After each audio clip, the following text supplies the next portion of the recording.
कुछ मिला के बेचते हैं। बाल बच्चा है, क्या खिलाएंगे हम लोग? बेटा बहू है, उसका बच्चा है, क्या खिलाएंगे हम लोग? हमें तो घर जला दिया, क्या खाएंगे, क्या की करेंगे?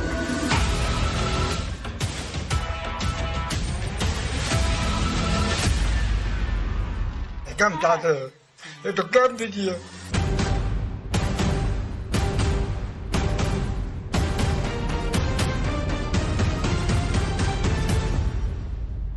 हम लोग कैसे रहेंगे? क्या हम लोग यहाँ घर छोड़कर सभी लोग चले जाएं यहाँ से? अपने बच्चे लोग बड़े बड़े हैं घर में। हमको बोल रहे हैं जे कि तुम्हारा इज्जत दो तो हम तुम्हारा पति को भी भिक्षा देंगे, जान भिक्षा देंगे।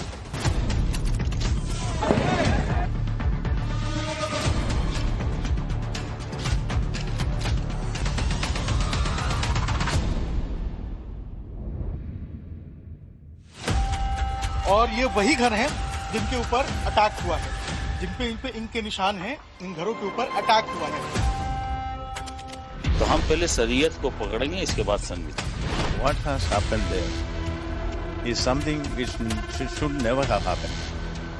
But the specter of violence is showing its ugly head on and off in Bengal in various places.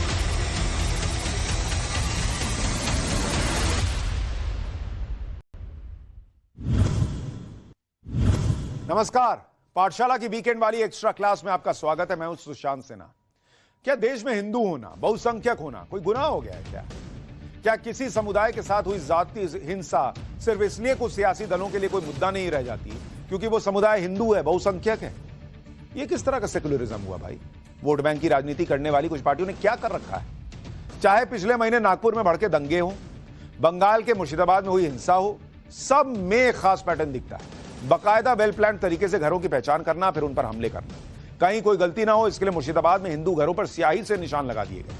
क्या ये एक तरह की साजिश है जिससे बहुसंख्यक आबादी अपने धर्म से जुड़े प्रतीकों, चिन्हों को घरों के बाहर अपनी गाड़ियों या अपनी पहचान के साथ न रखें? आज की एक्स्ट्रा क्लास में हिंदुओं पर हुए हिंसा के खास पैटर्न को समझेंगे। बंगाल के मुर्शिदाबाद में जो कुछ भी हुआ उसको तो कुछ एक्सपर्ट बांग्लादेश में हिंदुओं पर हुए हमले का कट कॉपी पेस्ट बता रहे हैं। एक्स्ट्रा क्लास का पहला चैप्टर इसी रिपोर्ट के साथ शुरू कर रहा हूं।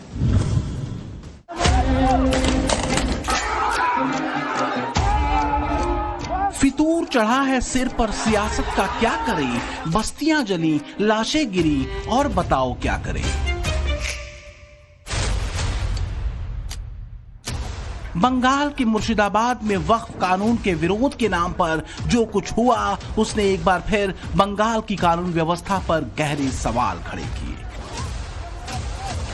सेकुलर लॉबी को सांप सूंघ गया है और पूरा लिबरल इकोसिस्टम मुंह में दही जमाए बैठा है।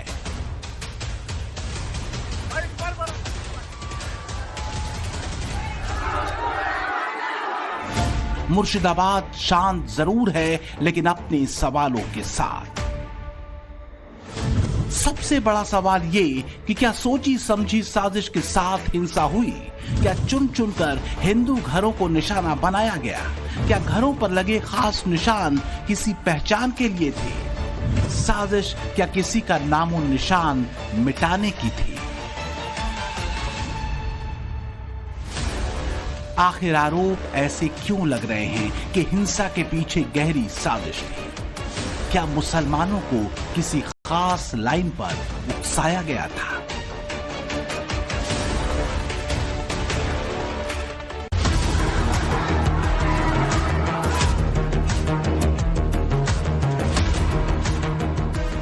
You know, the dance of death on the streets of Bengal in many places. निशानी बनाकर चिन्हित करने की कोशिश की गई थी कि यहाँ पे अटैक करना है। बोलता है कि तुम लोग को खत्म कर देंगे, साफ कर देंगे, हिंदू का निशाना नहीं रखेंगे। तेरे बाप का है कि लागू होगा, अब करूंगा, तू होता कौन है बे? हुकूमत को चेतावनी देना चाहता हूँ कि अपनी लक्ष्मण रेखा से बाहर ना जाए। जो हिंदुओं के ऊपर अटैक हुआ था प्री प्लान था।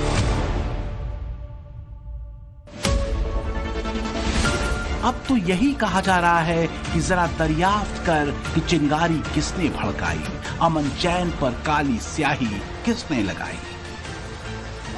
संशोधित वक्फ बिल पर विरोध प्रदर्शन के दौरान ये झड़पें हुई। इन झड़पों में 3 लोगों की जान चली गई और कई परिवार अपने घर छोड़ने को मजबूर हुए।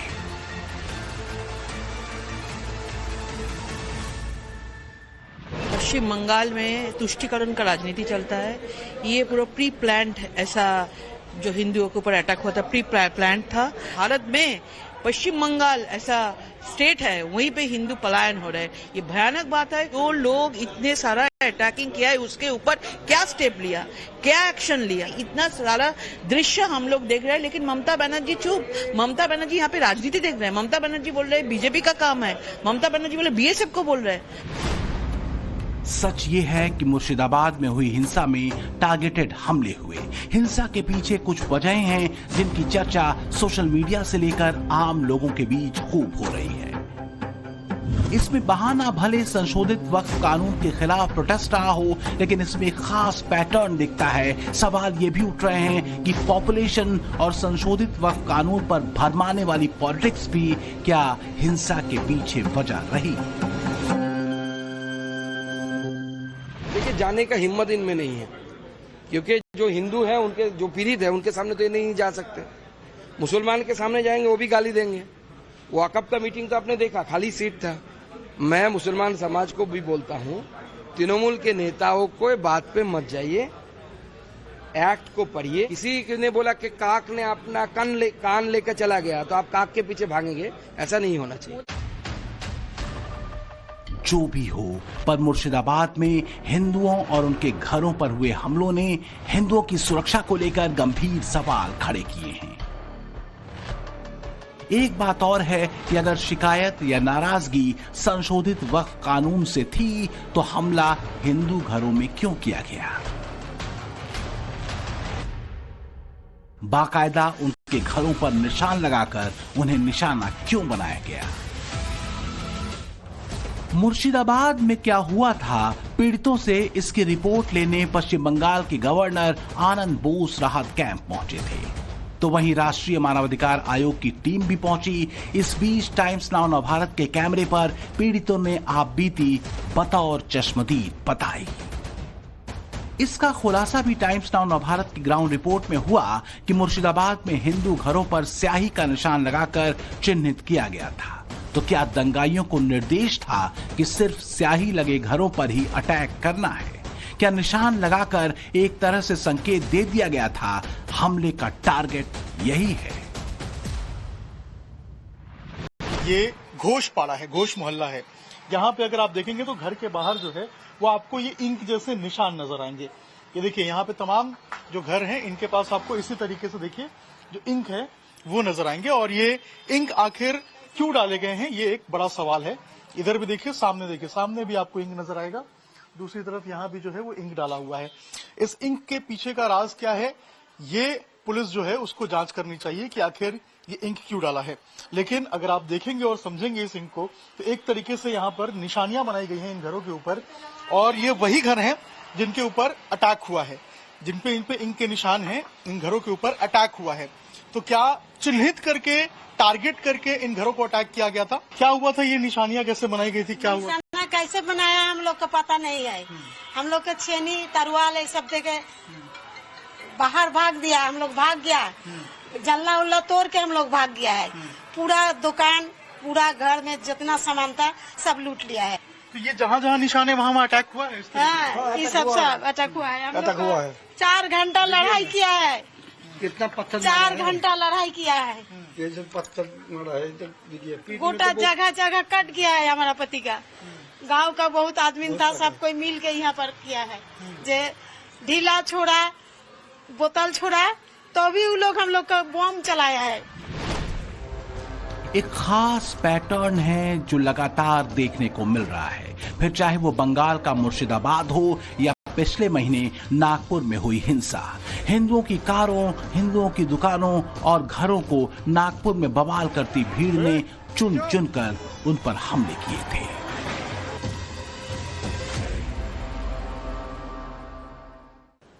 ममता बनर्जी अपने राजधर्म का पालन नहीं किया और उनके संरक्षण में हिंसा हो रहा है, हिंसा हो रहा था, हत्याओं का दौर जारी। इस देश को बर्बाद करने में तुष्टीकरण का बहुत बड़ा रोल है, और वो तुष्टीकरण बंगाल हो, महाराष्ट्र हो, उत्तर प्रदेश हो, विपक्ष के नेता तुष्टीकरण की राह पे चल बैठे। इसलिए ममता बनर्जी, अखिलेश यादव, उद्धव ठाकरे, राहुल गांधी, ये सब तुष्टीकरण की राजनीति कर रहे हैं। तुम्हारे घर पर भी होगा, तो तुम्हारे मोहल्ले में भी होगा। वर्तमान समय भागने का नहीं है, हिंदुओं के जागने का समय है। अब तुम कब तक भागोगे? कश्मीर से भाग लिए, मणिपुर चल रहा 96 से, पश्चिम बंगाल से भी तुम भागना शुरू हो गए। कल के दिन तुम मध्य प्रदेश से भी भागोगे। एक दिन ऐसा आएगा, जाओगे कहां? हिंदुओं, अगर तुमने बुजदिली नहीं छोड़ी, ऐसे तुम भागते रहोगे, तुम लुटते रहोगे, तुम मिटते रहोगे।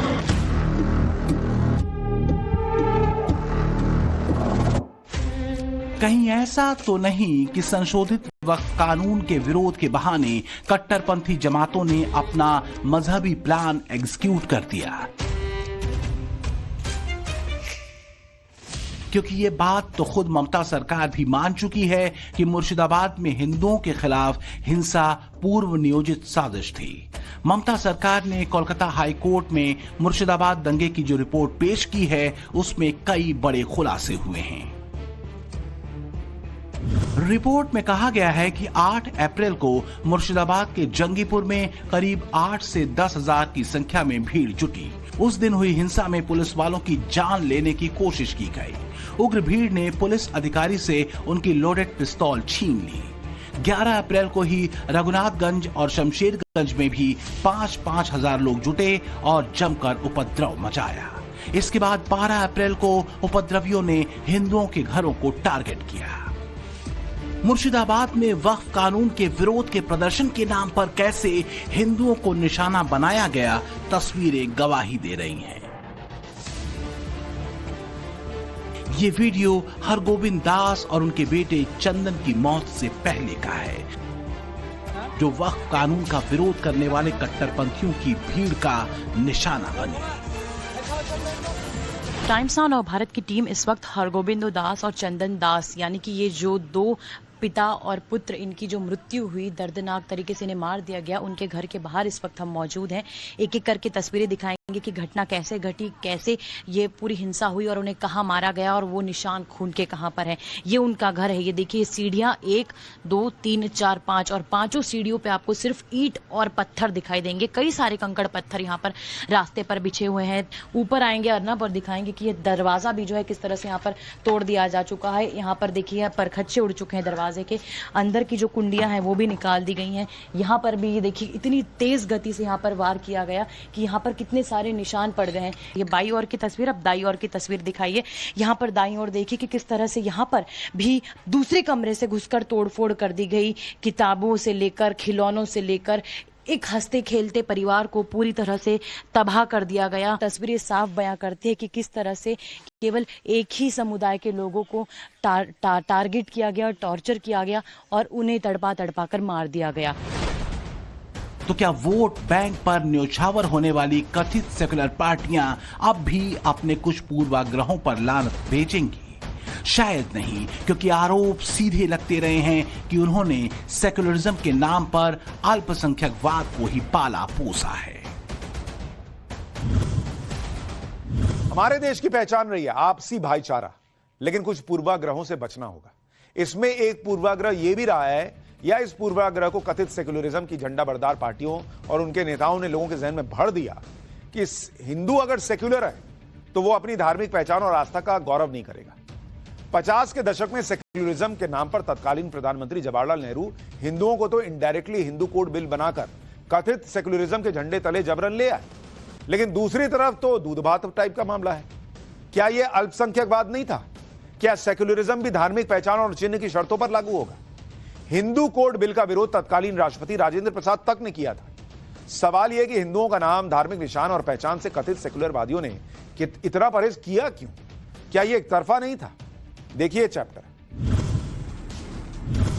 भारतीय इतिहास के सियासी पन्ने सेक्युलरिज्म के नाम पर हिंदू प्रतीकों, चिन्हों, कर्मकांडों और उसकी संस्कृति से भरसक दूरी बनाकर रखने के अनगिनत प्रसंगों से भरे पड़े हैं, जिसमें धर्मनिरपेक्षता का मतलब सनातन संस्कारों और धार्मिक आस्था और चिन्हों से दूरी रही। जिन्होंने हिंदू चिन्हों या परंपरा में आस्था दिखाई वो दकियानूसी या हिंदू पुनरुत्थानवादी करार दिए गए।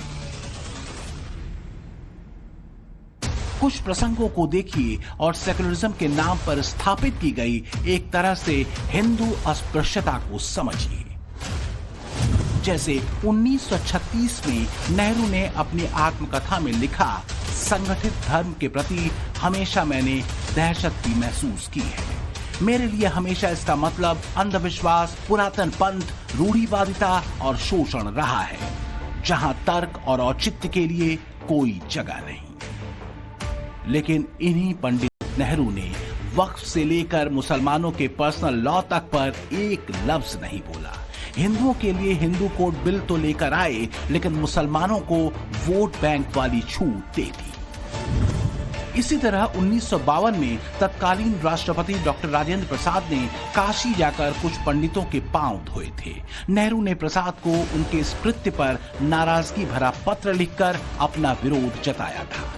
इस पर प्रसाद ने जवाब देते हुए लिखा था, देश के सबसे बड़े पद का व्यक्ति भी अध्येता की उपस्थिति में बहुत नीचे आता है।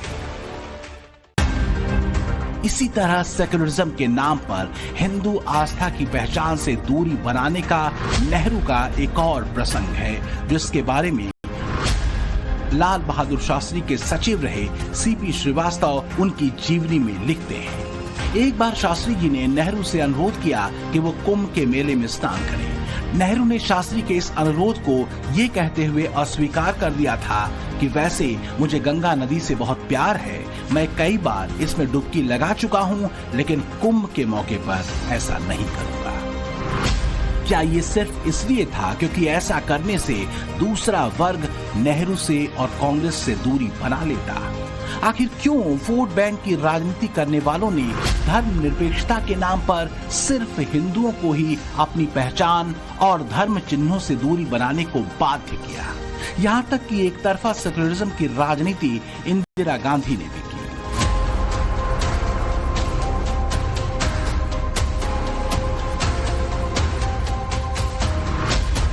इंदिरा ने अपने प्रथम कार्यकाल में प्रधानमंत्री पद की शपथ भी ईश्वर के नाम पर नहीं बल्कि सत्य और निष्ठा के नाम पर ली थी। 1967 में गोरक्षा आंदोलन कर रहे कई हजार साधुओं पर गोली चलाने के आदेश भी उनके राज में ही दिए गए थे, जिसमें 6 साधु मारे गए थे।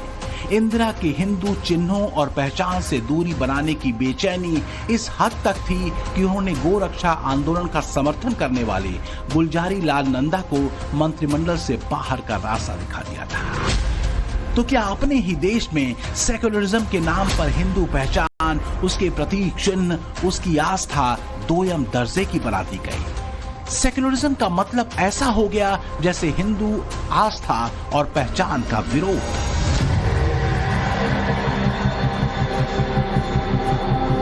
कहीं ऐसा तो नहीं था कि गोरक्षा आंदोलन में साधुओं पर चलवाई गई गोलियों से प्रेरणा 90 के दशक में यूपी के तत्कालीन मुख्यमंत्री मुलायम सिंह यादव ने भी ली थी, क्योंकि राम मंदिर आंदोलन में कार सेवकों पर गोलियां चलवाकर वो एक वोट बैंक के पक्के नेता बन गए थे। हालांकि 16 लोगों की जाने जाने पर वो अफसोस जताते रहे, पर इसे उन्होंने बड़े महीन तरीके से राष्ट्रीय एकता के लिए उठाया गया कदम बता दिया था। साथ ही वो ये भी कहते रहे कि 30 जाने भी जाती तो वो लेते।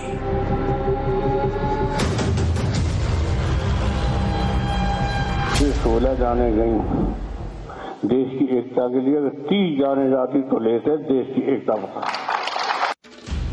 सवाल ये है कि क्या सेक्युलरिज्म और राष्ट्र की एकता को खतरा हिंदुओं से ही रहा, उनकी जायज मांगों से ही रहा, या फिर संदेश कहीं और दिया जा रहा था? ये बात दीगर है कि 60 के दशक के अंत में चाहे इंदिरा के समय में गोरक्षा आंदोलन में साधुओं पर चली गोली रही हो या फिर 90 के दशक में कार सेवकों पर चलाई गई गोली, इसमें मरने वालों की अपनी धार्मिक पहचान थी। तो फिर सेक्युलरिज्म का बोझ क्या एक तरफा नहीं डाला गया? जबकि दोनों ही आंदोलन शांतिपूर्ण थे, तो क्या इसलिए कुछ लोग आरोप लगाते हैं कि देश या फिर किसी राज्य में सरकार चाहे कथित सेकुलर पार्टी की हो या फिर वामपंथियों की, हाशिए पर हिंदुओं की सुरक्षा ही रहती है? ये कड़वा लग सकता है, पर सच यही है कि पाकिस्तान हो या बांग्लादेश, जिस तरह वहां कट्टरपंथी जमातों ने हिंदुओं का नाम और निशान दोनों मिटाने की कोशिश की, उससे कम कोशिश हिंदुओं की आस्था और सांस्कृतिक पहचान मिटाने को लेकर अपनी धरती पर भी कम हुई हो, ऐसा नहीं है। इसके पीछे वजह एक रही वोट बैंक पॉलिटिक्स की। आज से नहीं, आजादी के बाद से कथित लिबरल नेताओं की तस्वीरें इफ्तारी की दावत उड़ाते तो खूब दिखी, लेकिन हिंदू आस्था के केंद्रों पर मौजूदगी की तस्वीरों से परहेज किया गया। सोमनाथ मंदिर वाला किस्सा याद कर लीजिए। जब इसके पुनर्निर्माण कार्यक्रम में तत्कालीन राष्ट्रपति डॉक्टर राजेंद्र प्रसाद ने सम्मिलित होने का फैसला लिया तो नेहरू नाराज हो गए। क्या वोट बैंक के नाराज हो जाने के डर ने और वोट बैंक की मजबूरी ने बंगाल के कई जिलों में डेमोग्राफी को बदल जाने दिया है क्या? एक तथ्य और है, मुर्शिदाबाद जिले में मुस्लिम आबादी और हिंदू आबादी के हिसाब से इस जिले में हिंदू अल्पसंख्यक हैं। तो आखिर हिंदू अल्पसंख्यक बनते कैसे चले गए? अब इस पर एक रिपोर्ट। संशोधित वक्फ कानून के नाम पर विरोध प्रदर्शन और फिर हिंदू घरों को निशाना बनाने का क्या कोई ऐसा प्लान है जिसके तार पाकिस्तान और हाल ही में बांग्लादेश में हुए एंटी हिंदू हिंसा से जोड़ते हैं? क्या हिंसा के पीछे कोई बड़ा रोल सत्ता का, कट्टरपंथियों के आके लचीला होना और बदलती डेमोग्राफी का भी है? इसे समझिए जरा, क्योंकि यहां भी एक पैटर्न दिखता है।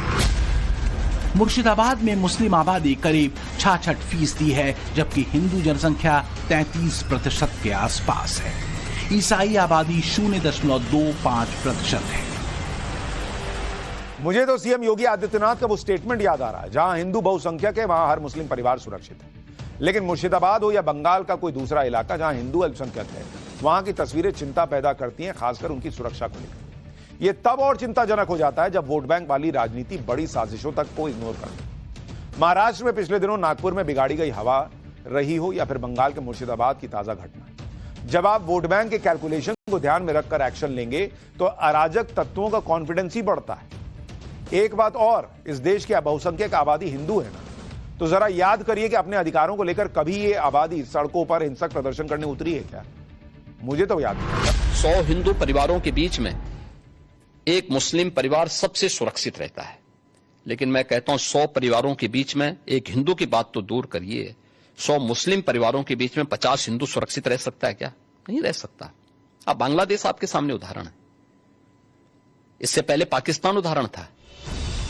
बीते 50 सालों में मुर्शिदाबाद में हिंदू आबादी करीब 11% घटी है, जबकि मुस्लिम आबादी में 10% का इजाफा हुआ है। इस बार की हिंसा के बाद सबसे बड़ी चिंता वहां हिंदुओं के पलायन की भी है। देखिए किस तरह से एक और घर पर ताला है।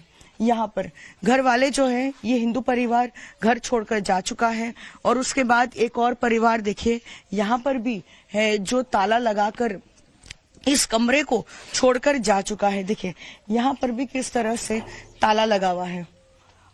ये गांव जो है लगभग हिंदू परिवार यहाँ से दूर जा चुके हैं, घर पर ताले लगे हैं, और जो बचे कुछ लोग हैं वो देखिए अपना पूरा का पूरा सामान लेकर जो है वो सुरक्षित स्थानों पर जा रहे हैं। दादा, क्या जान बचाने के लिए अब यहाँ से निकलना पड़ रहा है? क्या परिस्थिति है? खूब खराब परिस्थिति। मुस्लिम आबादी हिंदू आबादी से ज्यादा है, लेकिन बात इन 3 जिलों की नहीं है। 1951 से लेकर अब तक के आंकड़े और तेजी से बदलती पश्चिम बंगाल के कुछ और जिलों की डेमोग्राफी भी अलार्मिंग है, खासकर तब जब बांग्लादेशी घुसपैठियों और रोहिंग्याओं के गुपचुप तरीके से यहाँ की मुस्लिम आबादी के साथ घुल मिल जाने की कई रिपोर्ट सामने आती रही हों। डेमोग्राफी के कुछ और आंकड़े देखकर आप समझ सकते हैं कि पश्चिम बंगाल की स्थिति क्यों अलार्म बजा रही है, क्योंकि पश्चिम बंगाल को नॉर्थ ईस्ट से जोड़ने वाले चिकन नेक के नजदीक के 3 जिलों की डेमोग्राफी ज्यादा तेजी से बदली है। उत्तर 24 परगना, यहाँ 1951 में मुस्लिम आबादी 19% थी, हिंदू आबादी 80%। लेकिन 2011 तक मुसलमान 25.82% हो गए और हिंदू घटकर 73.46% रह गए। इसमें भी 1.5% से ज्यादा इजाफा 2001 से 2011 के बीच सिर्फ 10 सालों में हुआ। दक्षिण 24 परगना, यहाँ 1951 में मुस्लिम आबादी करीब 20% थी। 2011 आते आते ये बढ़कर 35.5% हो गई, यानी करीब 15% की छलांग। बीरपुर 1951 में यहाँ मुसलमान 22% थे और हिंदू 77%। 2011 में मुस्लिम बढ़कर 37.06% हो गए और हिंदू घटकर 62% रह गए। मुर्शिदाबाद हिंसा पर गृह मंत्रालय को केंद्रीय एजेंसियों की ओर से जो जानकारी मिली है, उसमें बांग्लादेशी घुसपैठियों की हिंसा में भूमिका की आशंका जताई गई है। बांग्लादेश की सीमा के नजदीक के जिलों में बढ़ती मुस्लिम आबादी चिंता का विषय इसलिए है क्योंकि बांग्लादेश कट्टरपंथी जमातियों के हाथ में जा चुका है। ऐसे में अगर इन जिलों में बांग्लादेशी या रोहिंग्या घुसपैठियों की वजह से मुस्लिम आबादी बदली है तो ये अलार्मिंग स्थिति हो सकती है।